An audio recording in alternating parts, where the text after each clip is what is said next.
Hello guys, what's up? So I'm back again for another tutorial video. So in this video, I will gonna show you how you can install the Eclipse IDE on your PC or laptop. So if you are interested, then keep on watching.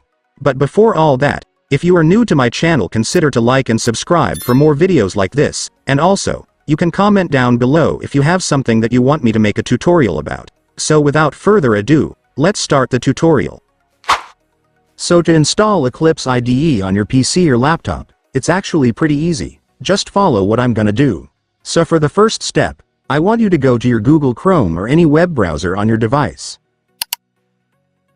And once you're on your web browser, next, you will need to go to the official website of Eclipse, since that's where we can download their IDE. So just go and search this.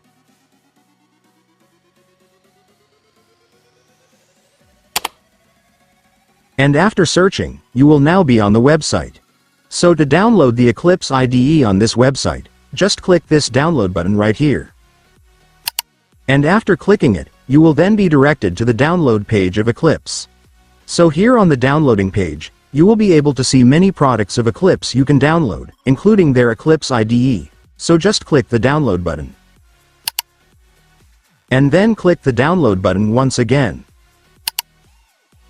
And after that, your Eclipse IDE will now start downloading. Just wait for it to finish. And once it's finished, you can now click the file to start installing the app. And then you will now begin the installation setup. So right here, at the Eclipse installation page, you will be able to see different versions or packages of Eclipse you can download, such as Eclipse for Java, C++, PHP, and more. Select the version of Eclipse that suits your needs and the project you will work on. In my case, I will install the Eclipse for Java, assuming that I will use the IDE to work on Java projects. And after selecting a version or package, just click the install button. And after that, your Eclipse IDE for Java will now start installing. Just wait for it to finish. And once it's finished, your Eclipse IDE for Java will now be installed. And by the way guys, if you want to install more versions or packages of Eclipse, just go back to the Eclipse installer page and then you will be able to see the different versions you can install once again, so you can select another one if you want to. But in my case, I'm already fine with my Eclipse IDE for Java, so I will just open it.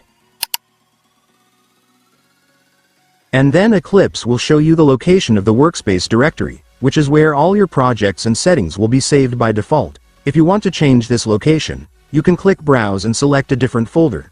Otherwise, you can keep the default location and click Launch to proceed.